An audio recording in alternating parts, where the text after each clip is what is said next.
प्रणम्य गुरुपादवजम् श्रीचैतन्यमहाप्रभुम् श्रीराधावल्लभं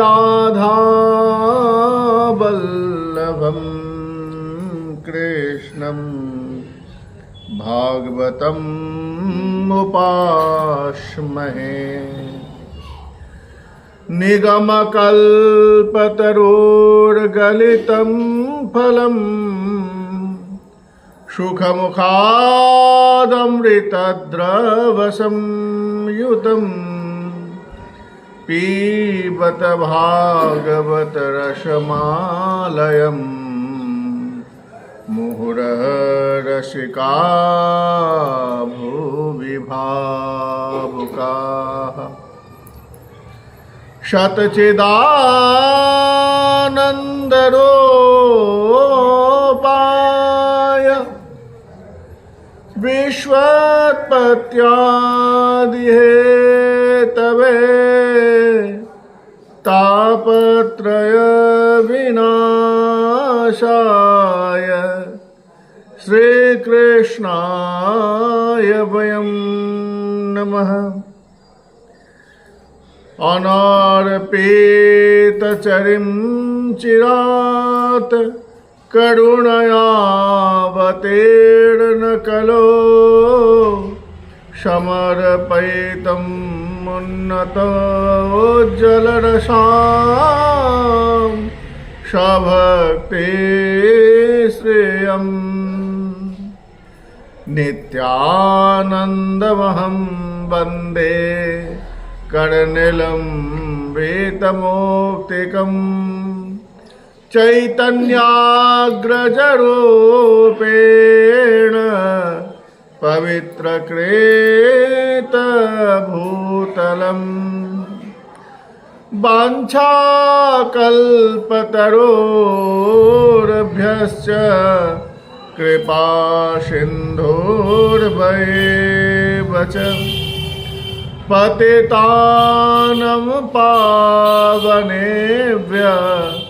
वैष्णवेभ्यो नमो नमः। जय रूप सनातन भट्ट रघुनाथ श्रीजीव गोपाल भट्ट दास रघुनाथ।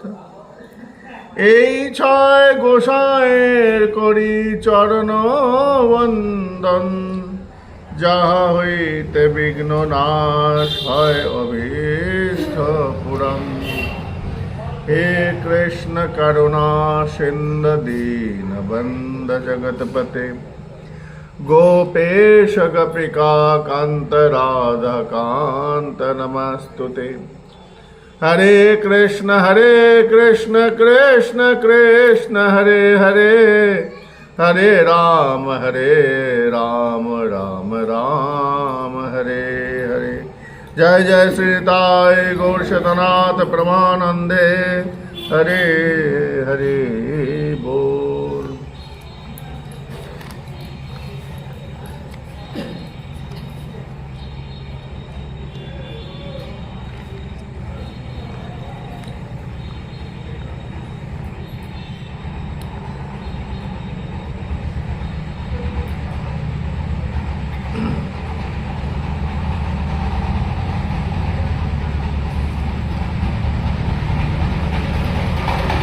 খাইতে শুইতে যথা তথা নাম লয়, দেশ কাল নিয়ম নাই সর্বসিদ্ধি হয়। এই নামেতে কোনো বিধি বিধান নাই। যে কোনো অবস্থায় যে কোনো পরিস্থিতিতে আপনি হরিনাম করতে পারবেন, এর জন্য কোনো দোষ স্পর্শ করে না। বস্তুত নাম মন্ত্র যদি মন্ত্ররূপে ধরা হয়, মন্ত্রের অনেক বিধি নিয়ম আছে। মন্ত্র যখন তখন যেখানে সেখানে করা যায় না, তার জন্য কিছু শৌচক ক্রিয়া আছে, কিছু নিয়ম প্রণালী আছে। আচমন করতে হয়, বিষ্ণু স্মরণ করতে হয়, তিলক স্থাপন করতে হয়, ন্যাস করতে হয়, আসন শুদ্ধি, এগুলো সব মোটামুটি ঠিকঠাক হলে তারপর মন্ত্র স্মরণ করার একটা বিধান আছে। কিন্তু শ্রীমন মহাপ্রভু কলিযুগে বললেন, খাইতে শুইতে যথা তথা নাম লয়, দেশকাল নিয়ম নাই সর্বসিদ্ধি। তার পেছনে একটা খুব সুন্দর গল্প আছে। শ্রীমন মহাপ্রভু নাম অহরহ করতেন, নাম ব্যতীত তিনি এক বিন্দু থাকতেন না। কোনো একদিন তিনি শৌচক্রিয়া করছেন, তো সেই শৌচক্রিয়া করছেন এমন সময় এক বালক, অনেকে অনেক রকম বলে, কিন্তু এক বালক দেখে বলেন যে, প্রভু আপনি যে এখন শৌচক্রিয়া করছেন, তো মহাপ্রভু কী করছেন না, জীবটাকে এইভাবে টেনে ধরেছেন, জীবটাকে। কেন নাম তো সবসময় অহরহ, নাম জিহ্বা সবসময় নাম করে যায়। মহাপ্রভু জানতে অজান্তে কী হয়, নাম করছে।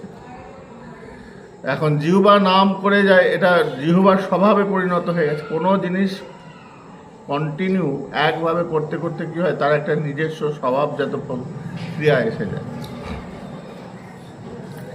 এখন ওই স্বভাবজাত ক্রিয়া এসে গেছে, জিহ্বা নাম করতে করতে অভ্যস্ত, সে এখন নাম করে, নাম করতে করতে জিহ্বা অনেক সময় কি হয়, প্রভুর অচিন্তনে, প্রভুর অজ্ঞানতাবশত নাম হয়ে যায়।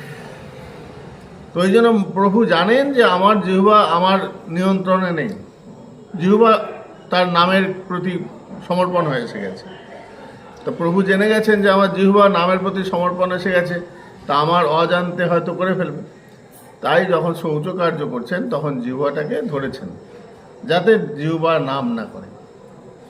এমন সময় এক বালক এসে বলছে, প্রভু আপনি যে এখন নাম করছেন না, জিহ্বাকে আটকে রেখেছেন, তো জিহ্বা যেহেতু আটকে রয়েছে, নাম করছে না, এই সময় যদি কারোর মৃত্যু এসে উপস্থিত হয়, কেন আপনার আচরণ জগৎকে শিক্ষা দেয়, আপনি আচরি ধর্ম জীবের শিক্ষা। মহৎগণের আচরণই তাদের জগৎকে শিক্ষা দেয়। তারা মুখে খুব কমই বলে, আচরণের দ্বারাই বেশি বোঝে। তো এবং মহাপ্রভু নিজে বলেছেন, আপনি আচরণই ধর্ম জীবের শিখায়। নিজে আচরণ করছেন এবং জগৎকে শিক্ষা দিচ্ছেন। তো বলছেন, প্রভু আপনি যদি এই আচরণ করেন, আপনার যারা ভক্তরা রয়েছে তারাও এই আচরণ করবে। এতে কি হবে, পরবর্তীকালে সমাজে সবাই এই প্রচার হয়ে যাবে যে নাম এই শৌচকার্যের সময় করতে নেই। এবং সর্বোপরি যদি মৃত্যু এসে উপস্থিত হয়, তাহলে সেই জীব উদ্ধার হবে কি করে? নাম করতে করতে গেলে পরে যে ক্রিয়াটা হবে, যে উপকারটা হবে, নাম ব্যতীত যদি শরীর আসে জমরা, তাহলে তো তার সৎকার হয়ে যাবে, জমলোকে নিয়ে যাবে। নাম থাকলে পরে তবু একটু জমদূতরা একটু ভয় পাবে। তারপর বলছে, হ্যাঁ বেশ ভালো কথা বলেছো তো, হ্যাঁ তোমার নাম কি? বলছে, আমার নাম গোপাল। বলছে, আজকে থেকে তোমার নাম হয়ে গেল গুরু, গোপাল গুরু। হ্যাঁ, তুমি আমাকে গুরুর মতন সেবা করেছো, শিক্ষা দিয়েছো। গুরু যেমন ভুলকে সঠিক করে দেয়, তুমি আমার ভুলটাকে সঠিক করে দিয়েছো। আজকে থেকে তোমার নাম হবে গোপাল গুরু। তো প্রভুর কথা মতো তো প্রভু ওই দিন বললেন যে না, আজকে থেকে সব নিয়ম পরিবর্তন হয়ে গেল। খাইতে শুইতে যথা তথা নাম লয়, নিয়ম দেশকাল নিয়ম নয় সর্বসিদ্ধ হয়। এই মন্ত্র মূলত হরিনাম একটা মন্ত্র, কিন্তু যখন এই মন্ত্র সব জায়গায় কাজ করবে না। যখন তুমি মন্ত্রে আসনে বসছো, আচমন শুদ্ধি করছো, দেহ ন্যাস কর্ম, দেহ তিলক আদি ন্যাস আদি যেগুলো করছো, সেগুলো করার পর তখন এটা মন্ত্রের মতন ক্রিয়া করবে। যখন কোথাও ভয় পাচ্ছ, মহামন্ত্র জপ করতে পারো, সবসময় মহামন্ত্র জপ করতে পারো, মহামন্ত্রের কোনো দোষ নাই। এবং মহামন্ত্র যখন তুমি সংকীর্তন করছো, জোরে সকলের মাঝখানে কীর্তন করছো বলছে, তখন সেটা সংকীর্তনের মতন ক্রিয়া করবে। মূলত এটা মন্ত্র।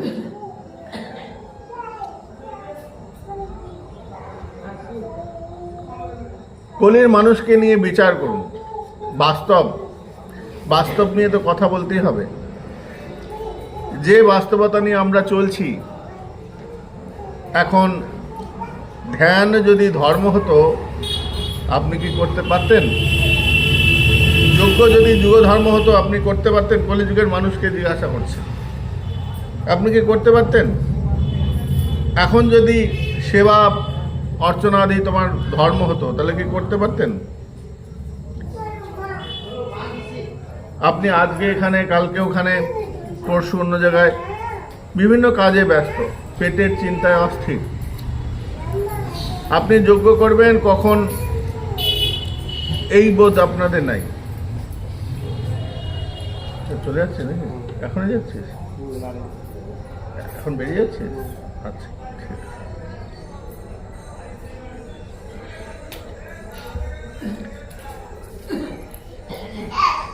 আপনি যজ্ঞ করবেন কখন? কখন মশাই বলছে আপনি কখন যজ্ঞ করবেন? আপনার যজ্ঞ করার তো সময় নেই। ধ্যান করবেন কখন মশাই? আপনার তো ধ্যান করারও সময় নেই। ধ্যান করতে গেলে একাগ্রতা দরকার, মনকে চিত্ত স্থির করতে হবে।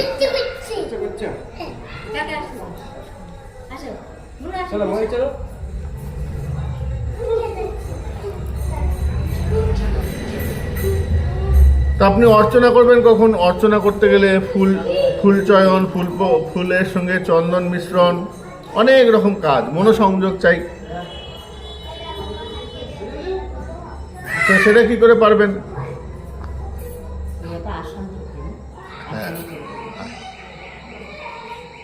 কলির মানুষের পক্ষে কোনোটাই হবে না। যদি হতো তাহলে মহাপ্রভু আবির্ভাবের প্রয়োজনই হতো না। যদি কলির মানুষ খুব সহজেই এই কর্মগুলো করতে পারত, সত্যযুগের ধ্যান, ত্রেতা যুগের যজ্ঞ এবং দাপর যুগের পূজা অর্চনা, এইগুলো যদি ঠিকঠাক মতো করতে পারত, তাহলে পরে বলছেন মহাপ্রভুর আসার কোনো প্রয়োজনই পড়তো না। কিন্তু মহাপ্রভু এসেছেন, মহাপ্রভু জেনেছেন কলির মানুষ কোনটাও করতে পারবে না, কোনোটাও করতে পারবে না। তাই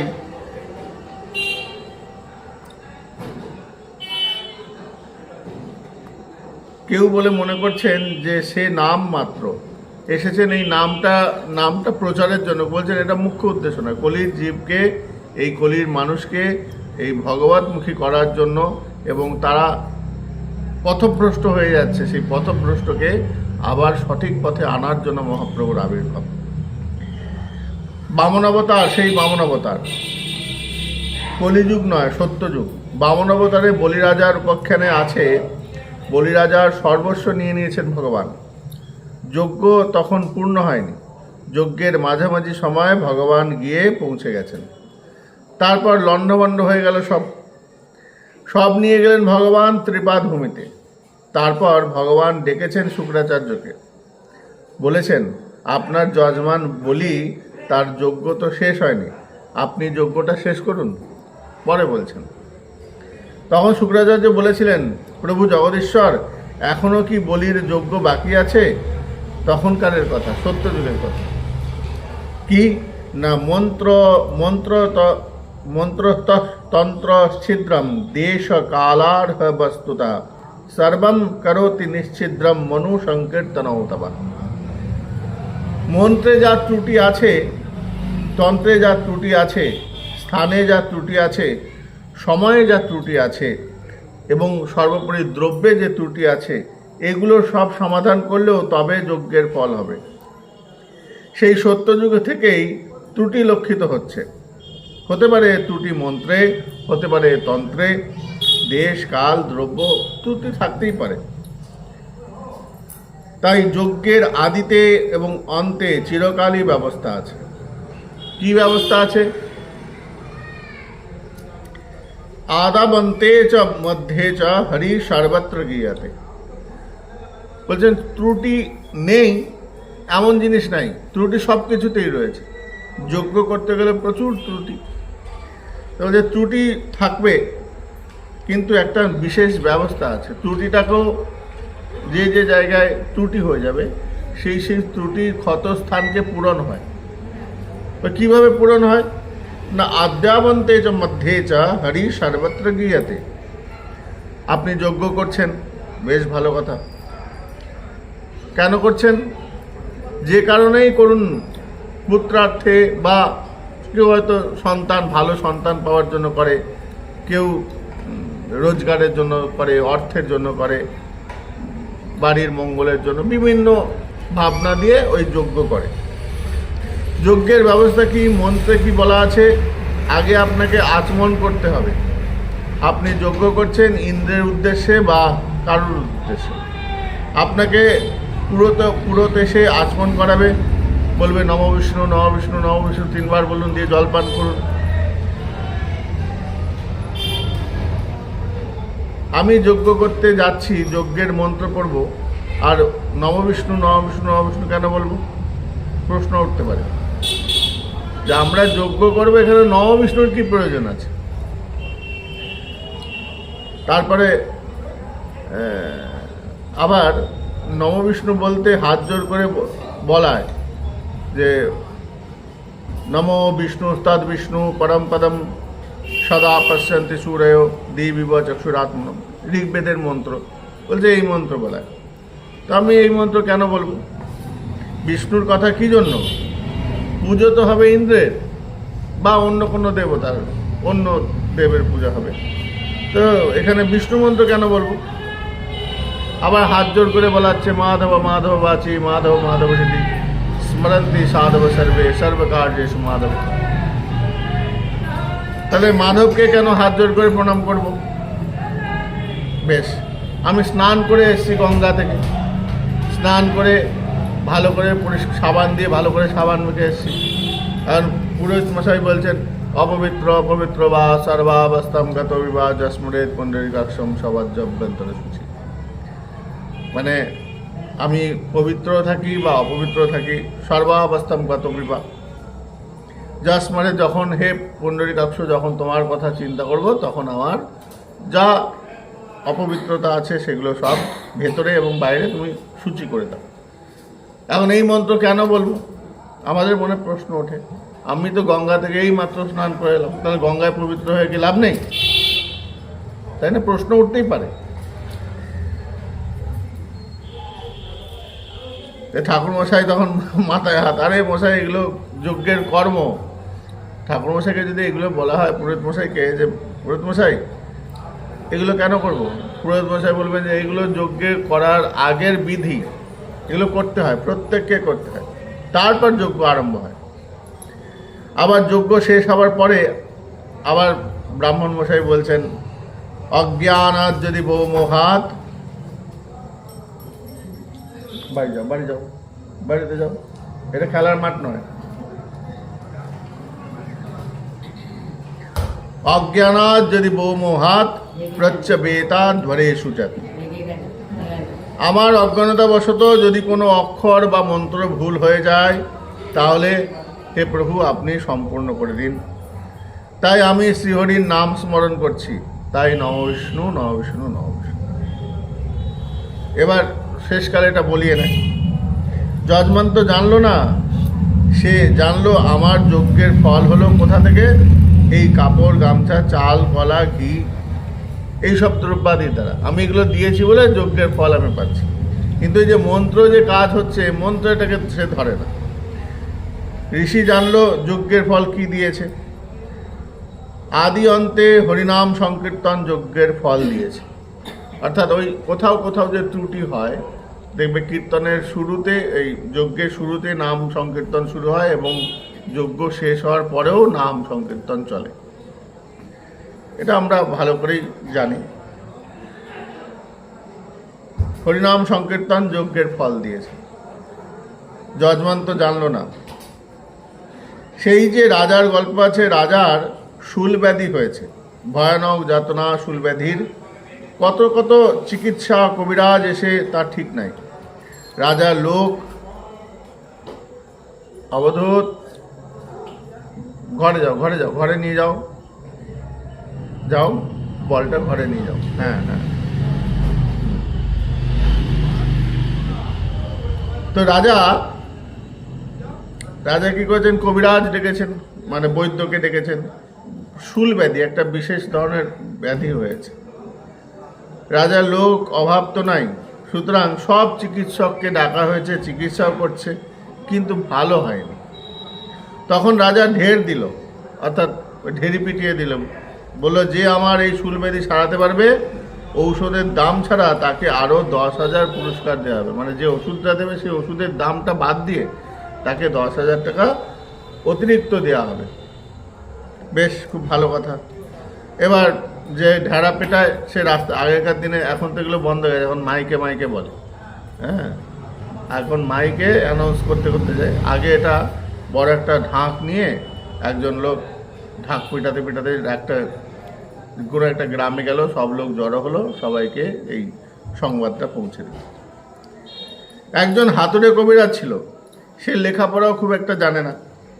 তার বাবার কাছে এই শুলব্যাধির ঔষধ, লতা গাছপালা কী দিয়ে করে সেটা সে জানত। তো লতার রস এর ওষুধ সে ঢেরা শুনেছে, কিন্তু ধরেনি। কেন? গাছটা লতাটা যদি খুঁজে পায় তবে সে ঢেরা ধরবে। আসলে সে জানে গাছের পাতা কোনটা, কোন গাছের রস খেলে এই ব্যাধিটা সারবে, কিন্তু সে ঢেরাকে ধরে বলেনি যে আমি ওষুধের জানি। কেননা যতক্ষণ পর্যন্ত না সেই গাছের লতাটা পাচ্ছি, ঢেরা ধরে লাভ নেই। আগে ধরে তো কোনো লাভ নেই। তাই খুঁজে খুঁজে খুঁজে খুঁজে কোথাও পায় না সে হাতুড়ে কবিরাজটি। শেষকালে কোথায় গেল? রাজারই একটি বাগান ছিল, সেই বাগানেই দেখতে পেলে একটা লতা রয়েছে, যেই লতাটা ওই গাছটা রসটা ব্যাধিটা ঠিক করবে। তো বলছে যে রাজার বাগানেই গিয়ে দেখছে ওই গাছটা জন্মে আছে।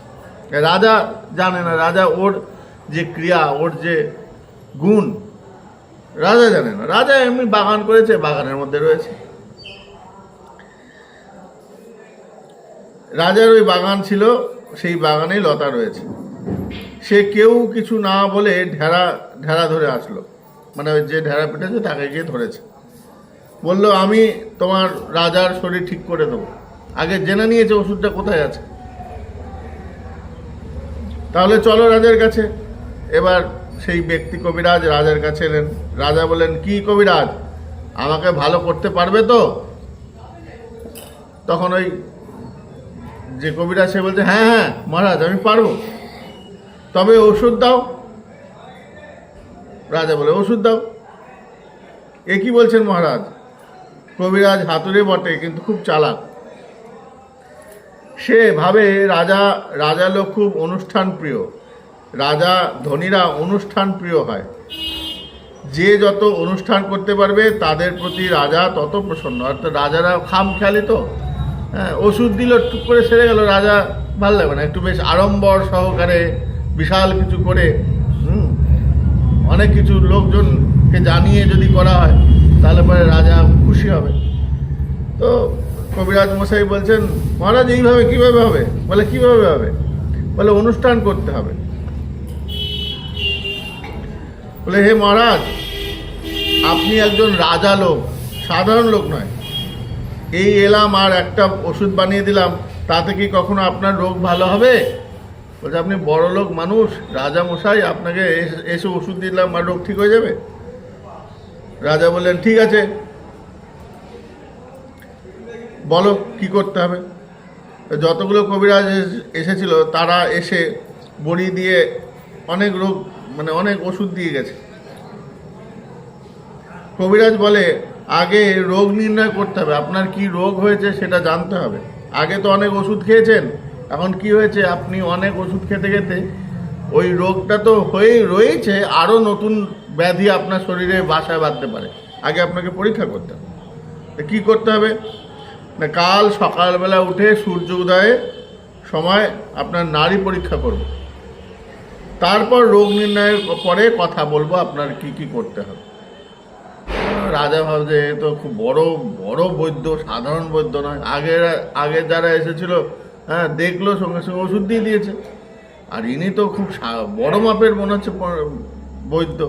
আসলে এর বাবা অশিক্ষিত, ওই বাবার একটা ওই ওষুধটা সম্বন্ধেও জানে। রাজা বলছে, ঠিক আছে, ঠিক বলেছ কবিরাজ মশাই। রাজার বিশ্বাস হয়েছে। সকালবেলা ভোরবেলা উঠেছে রাজা, কবিরাজও উঠে নাড়ি পরীক্ষা করছে। নাড়ি সে কিছুই বোঝে না। ওই কবিরাজ মশাই নাড়ি দেখতেও জানে না, শুধু টিপে দেখছে, হ্যাঁ আচ্ছা, এরকম করছে। কেবল তার মনে ভরসা আছে যে ওই লতাটা আমি পেয়েছি, কেবল চালাকি করে পড়ে যাচ্ছে, শুধু চালাকি করে যাচ্ছে। ঠিক আছে, নাড়ি টিপে একবার দিব্য ঘনশ্বাস নেয়, একবার জোরে নিঃশ্বাস নেয়, আচ্ছা আচ্ছা, জ্ঞান সম্পন্ন ব্যক্তির মতন আচরণ করে। তারপর বলে, হ্যাঁ মহারাজ, আপনার রোগ আমি বুঝতে পেরেছি, এখন ঔষধ তৈরি করতে হবে। এখন কি কি আনতে হবে? মহারাজ বলছেন, কি কি আনতে হবে বলুন। তো বলছে, আচ্ছা আমি সব লিখে দিচ্ছি, আমি যা যা আমার লাগবে আমি সব কিছু আমি আপনাকে একটা কাগজে লিখে দিচ্ছি, আপনি কাউকে দিয়ে আনিয়ে নিন। বিশাল বড় একটা লম্বা ফর্দ বানিয়েছে, কোনো দোকানে পাওয়া যাবে না, এক দেশে পাওয়া যাবে না, বিভিন্ন দেশ ঘুরে ঘুরে ঘুরে ঘুরে সংগ্রহ করতে হবে। তারপর সেই দ্রব্যগুলো দিয়ে তৈরি করা হবে ঔষধ। যথেষ্ট টাকা খরচ হলো দ্রব্যগুলো জোগাড় করতে, 3 মাস সময় লাগলো। লোক পাঠিয়ে বিভিন্ন জায়গা থেকে ওষুধ, ওই দ্রব্য সামগ্রী বিভিন্ন জায়গা থেকে, কোনো এই জায়গায় ওই জায়গায়, শুধু ওই গ্রামের মধ্যে না, অন্যান্য গ্রাম অন্য রাজ্যে গিয়েও সেই দ্রব্যগুলো নিয়ে এসছে। এবার কবিরাজ সব মিলেছে তো? কবিরাজকে মহারাজ জিজ্ঞাসা করছে, সব পাওয়া গেছে তো, সব ঠিকঠাক আপনি পেয়েছেন তো? বলছে, হ্যাঁ মহারাজ, সব পেয়েছি। এরপর ওষুধ পাক হবে। ওষুধ পাক হচ্ছে, কড়ায় জাল দেওয়া হচ্ছে, নামানো হচ্ছে, কত রকম কিছু হচ্ছে, তাতে 3 মাস সময় লেগে দিল। কবিরাজ তো হাতুড়ে কবিরাজ, এই করে 6 মাস লাগিয়ে দিল। রাজার বাড়িতে খুব আমোদ প্রমোদে খাচ্ছে, ঘুমাচ্ছে, আরামে থাকছে, আর মাঝে মধ্যে গিয়ে একটু উনানশালে যাচ্ছে। রাজার ঘরে খাওয়া দাওয়া হচ্ছে, বেশ আরাম। তারপর সে কী করে জানেন? ওই যে লতাটা নিজের ঘরে এনে রেখে তারপর যখন বড়ি পাকাচ্ছেন, তখন ওই লতার রসটা, অব্যর্থ ঔষধ যেটা, সেটা বড়ির সঙ্গে মিশিয়ে দেয়। রাজাকে সে কথা বলার উপায় নেই। 3 মাস বাদে ওষুধ প্রস্তুত হলো। তখন বলে, মহারাজ, এখন ওষুধ সেবন করতে হবে 3 মাস পর। রাজা বলে, দাও তাহলে ওষুধ দাও। বলে, কি বললেন মহারাজ, আপনি জানেন না পঞ্জিকাতে ঔষধ সেবনের দিন থাকে, সেই সময় আপনাকে ওষুধ পেতে হবে। আর কেউ দাম বাড়াচ্ছে। আমি যে বড় একজন ডাক্তার, কবিরাজ, বৈদ্য, সে দামটা বলছে, বলছে যখন তখন খেলে হবে না, পঞ্জিকাতে তিথি নক্ষত্র দেখতে হবে, কোন সময় ঠিক শুভ সময়, সেই শুভক্ষণে ওষুধটা খেতে হবে। আসলে ও মনে মনে জানে এই লতার রসটা যদি ওর পেটে যায়, মুহূর্তের মধ্যে ওর ব্যাধি সেরে যাবে, তাই অপেক্ষা করছে। ওর তো ওষুধ তৈরি হয়ে গেছে। বললেন, হ্যাঁ ঠিক আছে, ঠিক বলেছ। সব কবিরাজগুলো এসেছে, তারা দিনক্ষণ না দেখেই যখন তখন ওষুধ খাই দিয়েছে। বলছে, আগে যে কবিরাজগুলো এসেছিল, এরা কোনো তোমার মতন অত নিষ্ঠাবান, এত ভালো কবিরাজ নয়। আমাকে যখন পেয়েছে, রাত্রি নেই, দিন নেই, সকাল নেই, যখন তখন ওষুধ খাই দিচ্ছে। আরে সব কিছুর একটা নিয়ম আছে, হ্যাঁ, এত বড় একটা ব্যাধি হয়েছে, ব্যাধির একটা নিয়ম আছে। দেখেছেন তো, সব কিছু ওষুধ টষুধও খেতে হয়, নিয়ম টাইম দেখে খেতে হয়। বেশ,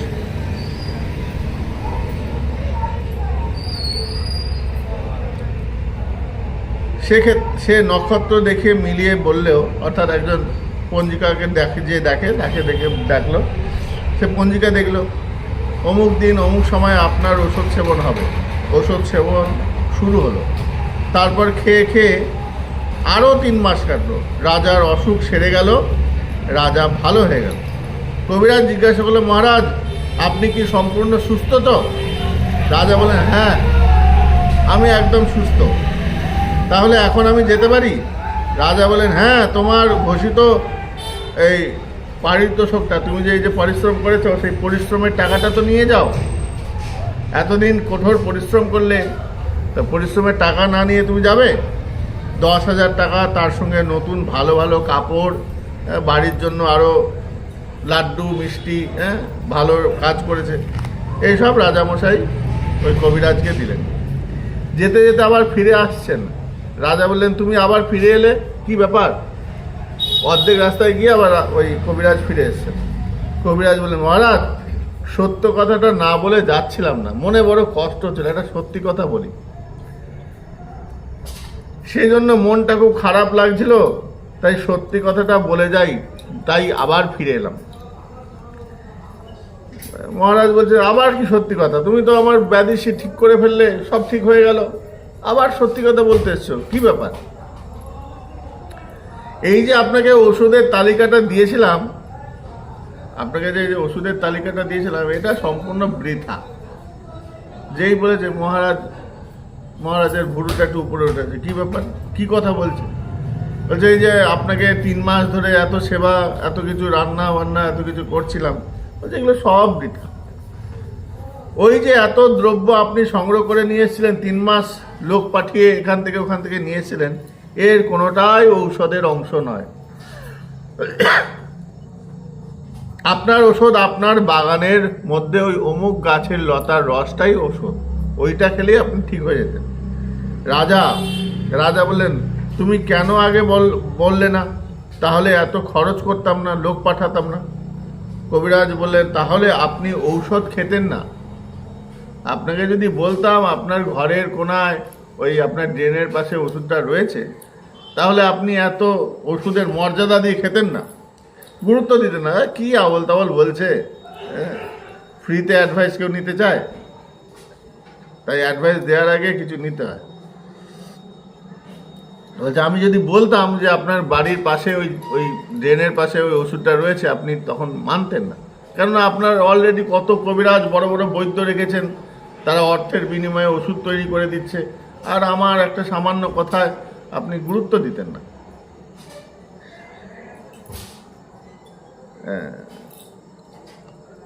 আপনি হলেন অনুষ্ঠান প্রিয়, মানে জাক জমক, যেটাই করবেন সেটাই বেশ বড়িয়ে চড়িয়ে লোক দেখিয়ে, সবাই যাতে দেখে আপনি রাজা মানুষ। আপনার ছোটোখাটো জিনিস করলে পরে আপনার কোথাও মান সম্মানের হানি হতে পারে। তা আপনি অনুষ্ঠান প্রিয়, তাই এত অনুষ্ঠান করতে হয়েছে। লতার রস খান বললে আপনি কখনোই খেতেন না, তাই অনুষ্ঠানের মাধ্যমে আপনাকে রস খাওয়াতে হয়েছে। এই সত্য কথাটা আমি বলে গেলাম। ঋষি কবিরাজ বলে, বেদের ঋষি কবিরাজ জীবের অনাদি অবিদ্যা। আমাদের যে কবিরাজগণ এই মহতী ঔষধ রূপী যে নাম রূপী যে কৃপা আমাদের উপর করেছেন, এই শূলবেদী আছে আমাদের, কিন্তু জীব তো গোবিন্দের অংশ। তাই মহারাজ তার কখনো ছোটোখাটো ঔষধে ভালো হয় না। তাই ঋষি দিল অনুষ্ঠানের ব্যবস্থা, ঋষি দিল যজ্ঞাদি অনুষ্ঠানের ব্যবস্থা, ঋষি দেখলো ব্যাধিটা হয়েছে, এই অবিদ্যা ব্যাধি, আমাদের যে এই ভগবত জ্ঞান শূন্যতা, এটাকেই বলছে অবিদ্যা ব্যাধি। ভালো করবার উপায় সেই পাতাটা যদি পাই তবে তো ধরব। ঋষি খুঁজতে খুঁজতে লতার রস পেয়ে গেল। কি লতার রস? মামেবা য প্রপদ্যন্তে মায়া মেতাম তরন্তিতে। যে শ্রীকৃষ্ণ পাদ পদ্ম আশ্রয় করবে একান্তভাবে মায়া পার হবে সে।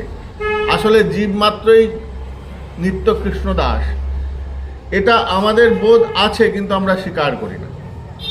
এখন আমরা স্বীকার করি না, আমার শরীরের মধ্যেই কৃষ্ণ রয়েছেন, অন্তরাত্মা রূপে পরমাত্মা রূপে রয়েছেন। এখন বিষয়টা এইটা যদি আমি বারবার বোঝাই, বলে মাথায় ঢুকবে না, গ্রহণযোগ্যতা আসবে না।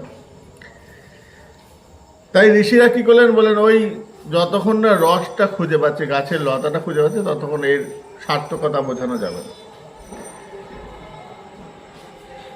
ঋষি পেয়ে গেল তার লতার রসটা, কাউকে বলল না, জীবকে বলল না। জীব মানে আমাদের কথা বলছে, জীবকে অনুষ্ঠানের মাধ্যমে দিল, যাগ যজ্ঞ ইত্যাদি বহু অনুষ্ঠান, বহু চাল কলা ঘি হোম নানা রকম। বলছে একমাত্র হরিনাম করলেই কৃপা হয়ে যেত, কিন্তু নিজের বাড়ির জিনিস স্বীকার করবে না। তাই বলছেন প্রথমে তপস্যা করতে বললো, যজ্ঞ করতে বললো, পূজা অর্চনা আদি করতে বললো। এই নানা রকম বিধির নিয়মের মধ্যে, বন্ধনের মধ্যে দিয়ে তোমাকে অল্প করে ওই কৃষ্ণ নামের মন্ত্রটাও প্রবেশ করে দিল। এই রসটা ওই ঋষিমুনি মিশাচ্ছেন, ঋষি কবিরাজ লতার রস মিশাচ্ছেন। ওই যে প্রথমে আপনাকে আচমন করিয়ে নিচ্ছেন, মাধব মাধব বাচি, মাধব মাধব, এটাই মূল রস, এটাই মূল ক্রিয়া। কিন্তু ওই যে আগুনে আহুতি দেওয়া, অগ্নির সামনে দাঁড়িয়ে যজ্ঞে আহুতি দিচ্ছ, এটা তোমাদের মনে বেশ তৃপ্তিদায়ক করছে, কিন্তু ক্রিয়া করবে ওই নামটা, ওই যে নাম, হরিনাম, ভগবানের নামটা, ওই নামটাই মূল কাজটা করবে। কিন্তু অন্য যে উপঢৌকনগুলো আমরা করছি, যজ্ঞ করছি, যজ্ঞের কাঠ জোগাড় করছি, আমরা ওটাকে মুখ্য ভাবছি, কিন্তু ওটা গৌণ, মুখ্য হচ্ছেন মন্ত্র। এখন এটা জেনে গেলে পরে তো আমাদের অভিমানী শরীর মানতে চাইবে না, ধুর এইসব করলে হয়ে যাবে, এটা করলে হয়ে যাবে, কিন্তু মানতে চাইবে না। তাই এই বিধানগুলো, যজ্ঞের বিধান দেওয়া আছে, অমুক যজ্ঞ করো, এই করো, ওই করো। হ্যাঁ, অপবিত্র পবিত্র বা মন্ত্র বলাচ্ছেন, শেষকালে যে বিষ্ণু স্মরণ করেছেন সেটাও লতার রস মেশাচ্ছে। ঋষি জানে চাল কলা নৈবেদ্য মায়াবন্ধন ঘোচে না, গোবিন্দ স্মরণ ছাড়া মায়ার বন্ধন কখনোই ঘোচে না। এটা জানে বৈদিক ঋষি। আমাদের যে পূর্ব বৈদিক ঋষিরা ছিলেন তারা খুব ভালোভাবেই এটা জানতেন। তাই যখন জীবন সুস্থ হলো তখন ঋষি বলছেন, জীব মহারাজ আপনাকে একটা সত্যি কথা বলি। জীব মানে আমাদেরকে বলছেন ঋষিরা, আপনাকে একটা সত্যি কথা বলি। কি সত্যি কথা? না, সত্যি কথা না বললে আমরা ঠিক ভালো লাগছে না, সত্যি কথাটা আপনাদের শুনতে হবে। আপনি যে ভালো হলেন, এই যে অনুষ্ঠান করেছিলেন, চাল কলা নৈবেদ্য দিয়ে হোম ঘি এত কিছু করলেন, এসব আপনার ব্যাধি সারেনি। অবিদ্যা ব্যাধি এতে সারেনি। আপনার বাগানের লতার রস আপনাকে ভালো করেছে। কি সেটা? তাহলে সেটা আমি আগে খেতাম, যদি আগে বলতে আগে খেতাম, খেতেন না। জীবকে বলছেন ঋষিগণ যে আগে যদি দেয়া হতো, এই শরীরটাকে মহারাজ বলছেন, যেহেতু গোবিন্দের শরীর, গোবিন্দের দ্বারা কৃত সৃষ্ট। আবার এসেছিস, ওইখানে যাও, ওখানটা যাও, ওই দিকটা যাও, ওই দিকটা যাও।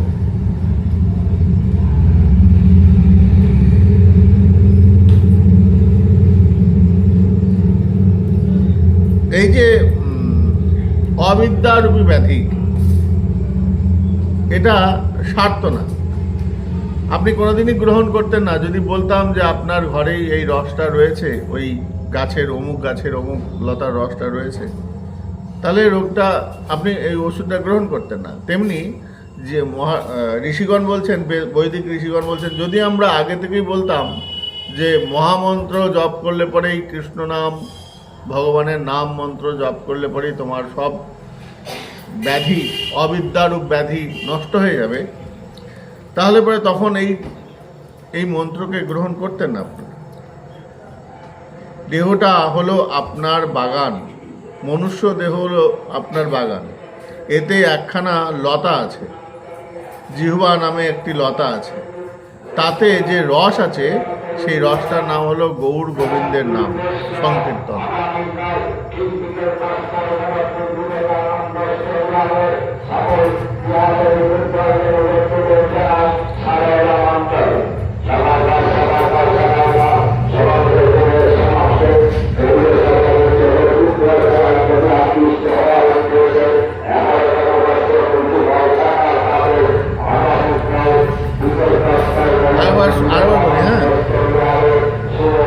এই দেহটা হলো একটা বাগান, আর এই মনুষ্য দেহ যেমন একটা বাগান, এই বাগানের মধ্যে একখানা লতা রয়েছে, সেটা হচ্ছে জিহ্বা।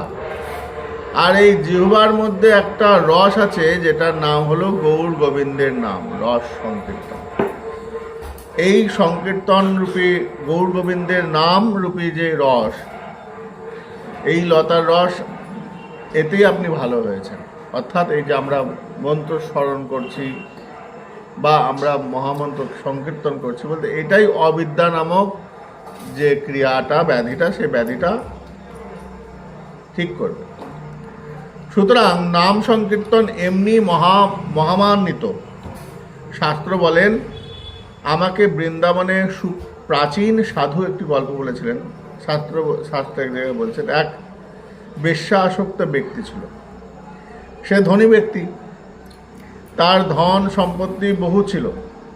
সারা জীবন ধরে সে বেশ্যাকে দিয়ে সব ফুরিয়ে ফেলেছে, বেশ্যাকে সব টাকা পয়সা দিয়ে ফুরিয়ে ফেলেছে। বেশ্যার ঘরে যাবার সময় একটা কোনো অপঢৌকন নিয়ে তাকে যেতেই হতো। আজকে হীরের নেকলেস, কালকে সোনার নেকলেস, যখন যা পারে সে একটা করে উপঢৌকন সৌজন্য নিয়ে যেত।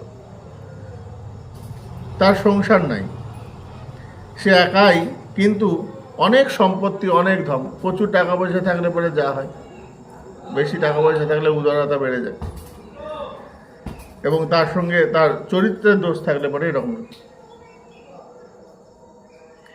সে এক একটি করে নিয়ে যায় এবং উপহার দিয়ে তার ওই প্রিয় বেশ্যাকে দিয়ে আসে। দিতে দিতে বয়স হয়ে গেছে, বৃদ্ধ হয়েছে, কিন্তু নেশা এখনো কাটেনি। শেষের দিনে আরও তার কোনো সম্পত্তিও নেই, দুটি মাত্র পয়সা আছে, আর কিচ্ছু নেই তার কাছে। তখন সে ভাবছে, আমার প্রিয়াকে কি দেয়া যায়, 2 পয়সা দিয়ে কি হবে, তাতে কি হবে। চিন্তা করে করে এক জায়গায় দেখলো কাঠিতে বাঁধা গোলাপ ফুল 2 পয়সায় বিক্রি হচ্ছে, তাই একটা কিনেছে। এটা কাঠিতে গোলাপ ফুল বাঁধা আছে, বলছে ওটা কিনেছে, এটা প্রিয়াকে উপহার দেব, আর তো কিছু নাই, এইটাই শেষ 2 পয়সা।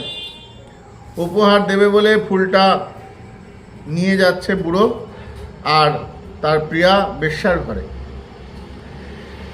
একটা নালা পেরোতেই হয়, একটু বড় একটা নালা ছিল, সেই নালাটা পেরোতে হয়, তা লাফিয়ে পেরোতে হবে, কারণ শরীরেও সেরকম সামর্থ্য নাই। পায়ের যা মাপ, স্বাভাবিকভাবে তার থেকে নালাটা বড়, তাই লাফাতে হবে একটু জোরে। বুড়ো লাফাতে গেছে, হাতে ফুল ধরা আছে, আর চাল সামলাতে না পেরে কি হয়েছে, বুড়োটা পড়ে গেছে। লাফিয়ে পার হয়েছে বটে, কিন্তু হাত থেকে ওই ফুলটা পড়ে গেছে। কোথায় পড়েছে না, নালার মধ্যে ফুলটা পড়ে গেছে। তখন তো তার প্রিয়াকে দেয়া হলো না, ফুলটা নষ্ট হয়ে গেল, বৃথা হয়ে গেল। তখন সে কি করেছে জানেন, সে বললে কৃষ্ণায় নমঃ, অর্থাৎ ফুলটা তার ওই বেশ্যা গণিকাকে দেবে বলে ঠিক করেছিল, কিন্তু হাত থেকে পড়ে গেছে।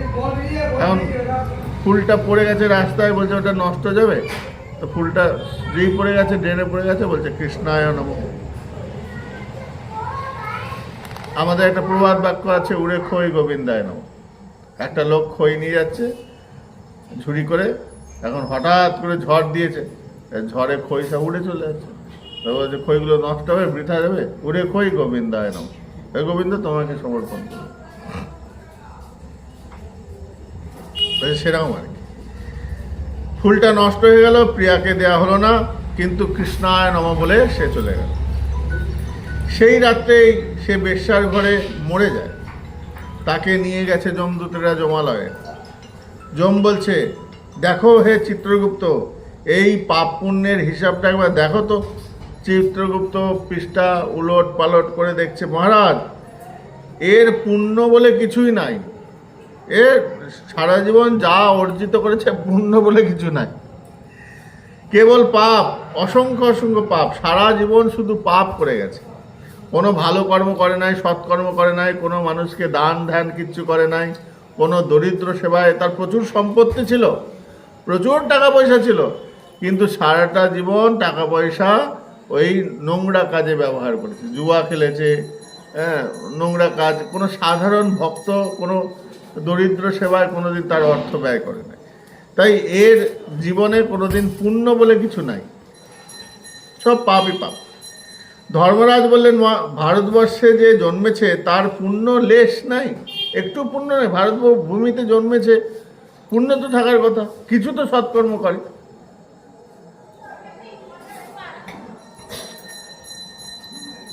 যমরাজ বলছে এটা হতেই পারে না, ভারত ভূমিতে জন্ম হইল যার, পরোপকার করো, একটা লাইন আছে না, উপকার মানে পরোপকারটা আমাদের মানে জন্মগত ক্রিয়া,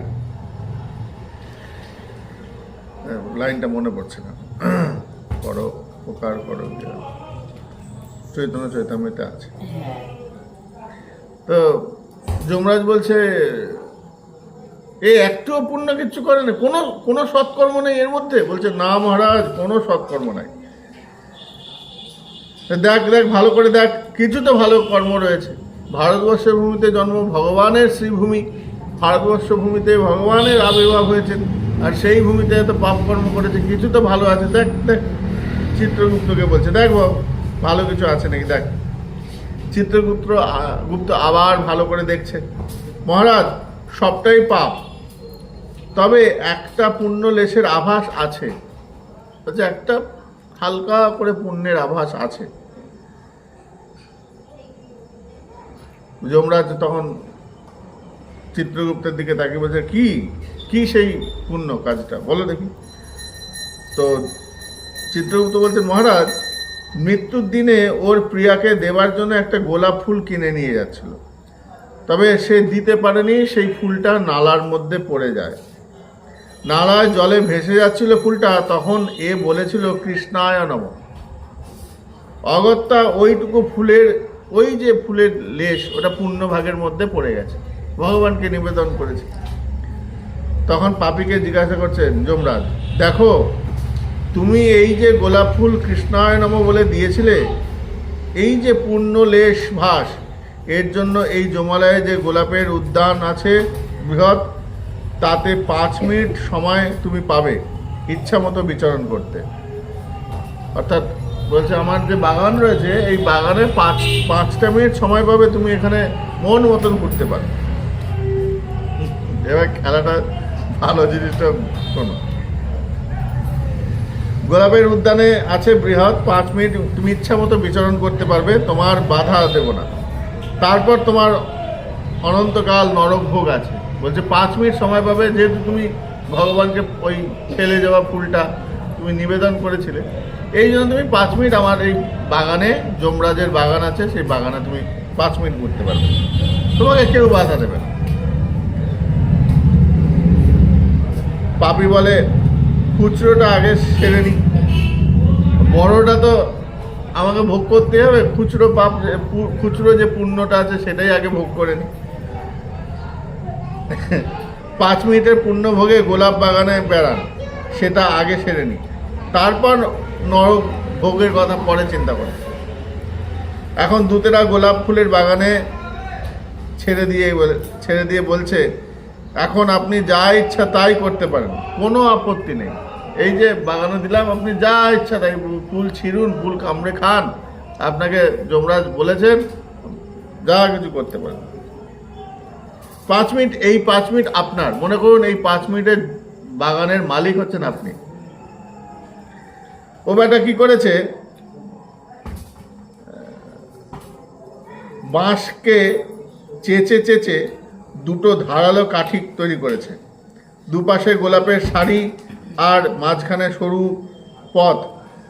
এখন সেই দুটি কাঠি নিয়ে দুপাশের ফুল গোলাপের মোটা একটা করে ছিঁড়ছে, মানে মোটাটাকে কেটে দিচ্ছে, আর বলছে কৃষ্ণায় নমঃ। ওই বাগানে যাচ্ছে, বাগানের দুপাশে দুটো ধারালো কাঠি করেছে, যেরকম মোটাগুলো থেকে কেটে দিচ্ছে, ফুলটা পড়ে যাচ্ছে, বলছে কৃষ্ণায় নমঃ, কৃষ্ণায় নমঃ। এবার অজস্র অজস্র ফুল, বিশাল বড় বাগান, যত দূর যাচ্ছে সব বাগানের ফুল ওই বাঁশের চোঁচা দিয়ে কাটছে, আর বলছে কৃষ্ণায় নমঃ, কৃষ্ণায় নমঃ। 5 মিনিট হয়ে গেছে, দূত বলছে আসুন, 5 মিনিট হয়ে গেছে। দূত এসে বলছে মহারাজ ভয়ানক ব্যাপার। কি ব্যাপার? এই পাপী গোলাপের বাগানের যত ফুল সব বাঁশের কাঠি দিয়ে কেটে ফেলেছে এবং অজস্র অজস্র কৃষ্ণ নামে সমর্পণ করে দিয়েছে ওই ফুলের, গোলাপ ফুলগুলো। ধর্মরাজ ঘাবড়ে গেছেন। এখন এই পাপীকে নরক যন্ত্রণা ভোগ করানো চলবে কিনা। তখন পাপীকে বললেন তুমি একটু দাঁড়াও, আমি একটু আসছি। যম চলে গেলেন ব্রহ্মার কাছে। ব্রহ্মাকে গিয়ে বললেন হে বিধাতা, আপনি তো সব জানেন, ওই পাপী যমলায় এসে অনেকবার কৃষ্ণ নাম বলেছে, এখন একে নরক যন্ত্রণায় ভোগ করাবো না অন্য কোনো ব্যবস্থা করা যাবে? ব্রহ্মা বলেন, তাই তো, ভারতবর্ষ ধর্মযাজন করবার কথা আছে, জমালয়ে ধর্মযাজন করার ফলের কথা তো নাই। আমি তো ঠিক বুঝতে পারছি না। একটা কাজ করি, চলো দুজনে মিলে চলে যাই, যার নাম করেছে তার কাছে চলে যাই। তো দুজনে মিলে যমরাজ এবং ব্রহ্মদেব বৈকুণ্ঠে এসেছেন। যম এবং ব্রহ্মাকে দেখে ভগবান বলছে, কি ব্যাপার? ভগবান তখন মিটি মিটি হাসছেন। কি হয়েছে ব্রহ্মা, কি হয়েছে যম, তোমরা এখানে? তারা দুজন বলছে, প্রভু আমরা এই অবস্থায় পড়েছি, শাস্ত্রে তো কোনো বিধান পাচ্ছি না, এর কি বিধান হবে? না কি হয়েছে? না জমালয়ে ধর্মাচরণের কোনো ফল বলা নেই, ধর্ম আচরণ ভারতবর্ষেই করতে হবে। ভগবান বলেন, হ্যাঁ ব্রাহ্মণ, তুমি বেদ বক্তা বটে, কিন্তু বেদজ্ঞ তুমি নও। সব ধর্মের বিধান ভারতবর্ষের আচরণ করতে হবে, একমাত্র বিশেষ আমার নাম বাদে। সব ধর্মের বিচার করা যাবে, আমার নাম যে কোনো জায়গায় যে কোনো অবস্থায় করলে পরে সেটা ফলদ প্রাপ্ত। বলছেন ভারতবর্ষের ভূমিতে সব যজ্ঞ করতে হবে, কিন্তু সব যজ্ঞ সব জায়গায় চলবে না, আমার নাম বাদে। আমার নাম যেখানে যাবে সেখানেই করতে পারবে। বিষ্ণু ধর্মে বলা আছে, ন দেশ নিয়ন্তম ন দেশ নিয়মস্তত্র ন কাল নিয়মস্তথা নোচ্ছিষ্ঠাদৌ বিশেষশ্চ শ্রীহরির নামনি লুব্ধকম। হরির নামে দেশ কাল পাত্র কোনো নিয়ম নাই। অর্থাৎ মহাপ্রভু যে আগে থেকে মহাপ্রভু যে বলেছেন, মহাপ্রভু স্বতন্ত্রভাবে আগের কথাগুলোকে তিনি পুনরাবৃত্তি করেছেন।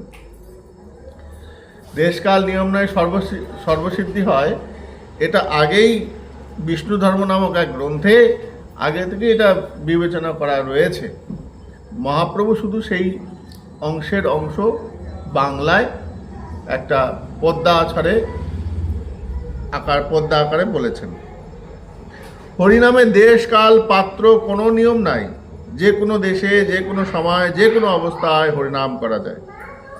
মহাপ্রভু এই শৌচে গিয়েছিলেন না, মহাপ্রভুর জিহ্বা কৃষ্ণ বলে নিরন্তর। শৌচে গেছেন তখন তো অপবিত্র অবস্থা, মনে করছেন নিজেকে, তাই জিহ্বাটা কৃষ্ণ বলতে চায়, তাই দাঁত দিয়ে কামড়ে রেখেছেন কৃষ্ণ যেন বলতে না পারে, তার দাঁত মানে জিহ্বা। গোপাল 5 বছরের শিশু মহাপ্রভুর হাতে হাত মাটি জল দিচ্ছেন, মহাপ্রভু জীব তো কামড়ে ধরে আছেন। তখন গোপাল বলছে, প্রভু তুমি তো দাঁত দিয়ে জীব কামড়ে ধরে রেখেছো, কেন করেছো? প্রভু বললেন, গোপাল আমি তো এখন অশৌচ অবস্থায় আছি, শুদ্ধ অবস্থায় না, শৌচ কার্য করছি, নোংরা কাজ, অপবিত্র জায়গায় রয়েছি, স্থানটা অপবিত্র, যে কর্মটা করছি সেই কর্মটাও অপবিত্র, শৌচে গেছিলাম। আমার জিহ্বা তো নিরন্তর কৃষ্ণ বলতে চায়, আমি অপবিত্র অবস্থায় ছিলাম, সেখানে যাতে না বলতে পারে তার জন্য জীবকে দাঁত দিয়ে কামড়ে ধরে রেখেছিলাম। গোপাল 5 বছরের ছেলে বলে, প্রভু যদি ওই অবস্থায় কারো দেহত্যাগ হয় সে কৃষ্ণ বলবে না মহাপ্রভু, এটা কি করে হবে? প্রভু এটা কি করে হবে যে যদি মৃত্যু এসে উপস্থিত হয়? মহাপ্রভু বললেন, ঠিক বলেছ, আজ থেকে তুমি আমার গুরুর মতো আচরণ করেছো, আজ থেকে তোমার নাম হলো গোপাল গুরু। ভগবান ব্রহ্মা ও যমকে বললেন, তোমরা শাস্ত্রের মর্ম কথা জানো না, অন্য বিধানগুলো ভারতবর্ষে করতে হবে, কিন্তু আমার নাম সর্বত্র, এখানে কোনো বিচার চলবে না, আমি যাচ্ছি। ভগবান যমালয়ে গেলেন। তখন বৈকুণ্ঠনাথ দেখে পাপীটিকে বললেন,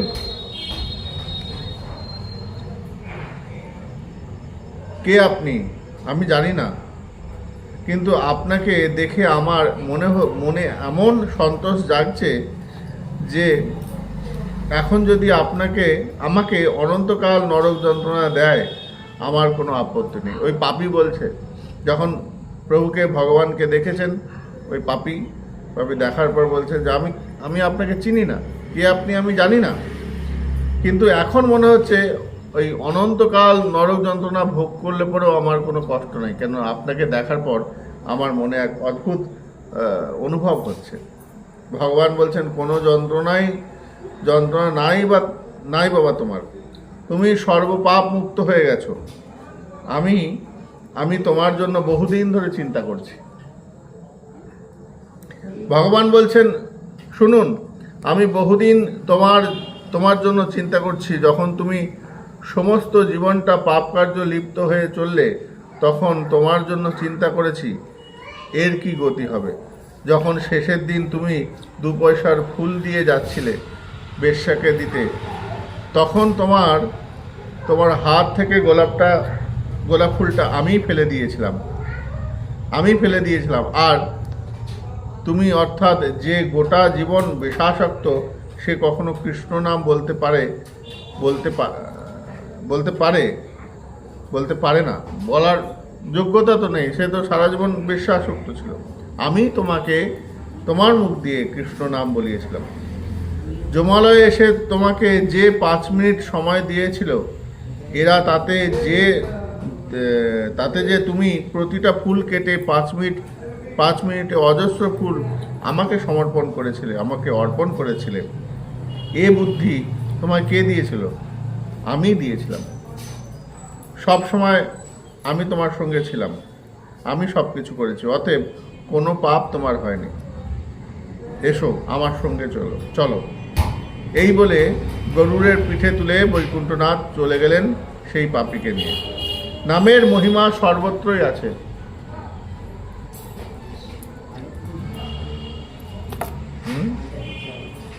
আর তো সময় হয়ে গেছে না?